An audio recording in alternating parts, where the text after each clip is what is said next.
Bienvenue dans cet épisode. Aujourd'hui, nous allons plonger dans l'une des plus grandes tragédies maritimes du XXe siècle, le naufrage du Titanic. Un drame qui, plus d'un siècle après, continue de fasciner le monde entier. Le rêve d'un géant, le Titanic n'était pas un simple paquebot. Mis en service en 1912 par la compagnie White Star Line, il était présenté comme le plus grand et le plus luxueux navire de son temps. Long de 269 mètres, capable d'accueillir plus de 2200 passagers et membres d'équipage, il symbolisait l'ambition technologique de l'époque. On le surnommait même insubmersible, une confiance qui allait s'avérer tragiquement excessive. La traversée inaugurale, le 10 avril 1912, le Titanic quitte Southampton en Angleterre pour rejoindre New York. À son bord, des familles modestes parties tenter leur chance en Amérique, mais aussi de grandes fortunes comme John Jacob Astor ou Benjamin Guggenheim. Le navire fait escale à Cherbourg, puis à Queenstown en Irlande avant de s'élancer vers l'océan Atlantique Nord, la nuit du drame.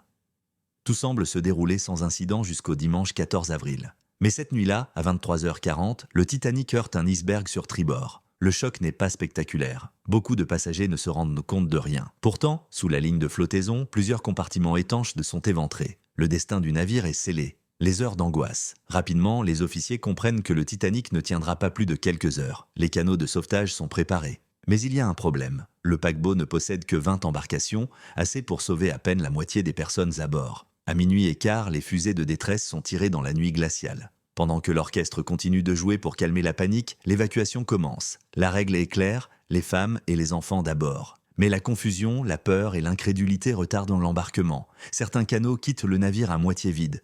Le naufrage. Peu après 2 heures du matin, l'inclinaison devient dramatique. La poupe se dresse vers le ciel. Les passagers restés à bord luttent désespérément. À 2h20, dans un vacarme terrifiant, le Titanic se brise et disparaît sous les eaux glacées de l'Atlantique. La température de l'eau, proche de 0 degré, ne laisse que quelques minutes de survie à ceux qui y tombent, les survivants. Au total, environ 1500 personnes périssent et un peu plus de 700 survivent. Le navire Carpathia, alerté par radio, arrive au petit matin pour secourir les rescapés. Le monde entier découvre avec stupeur la nouvelle. Le navire réputé insubmersible a coulé lors de son tout premier voyage.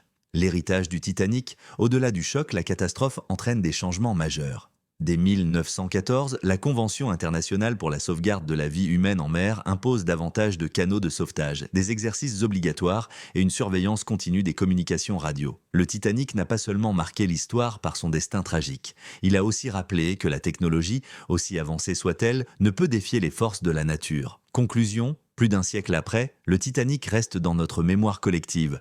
Des récits de survivants aux films et documentaires, il continue de nous émouvoir parce qu'il est l'histoire d'un rêve brisé et de milliers de vies emportées en une nuit glaciale d'avril 1912. Merci d'avoir écouté cet épisode. Si cette histoire vous a plu, n'hésitez pas à vous abonner pour ne pas manquer les prochains épisodes et à partager ce podcast autour de vous.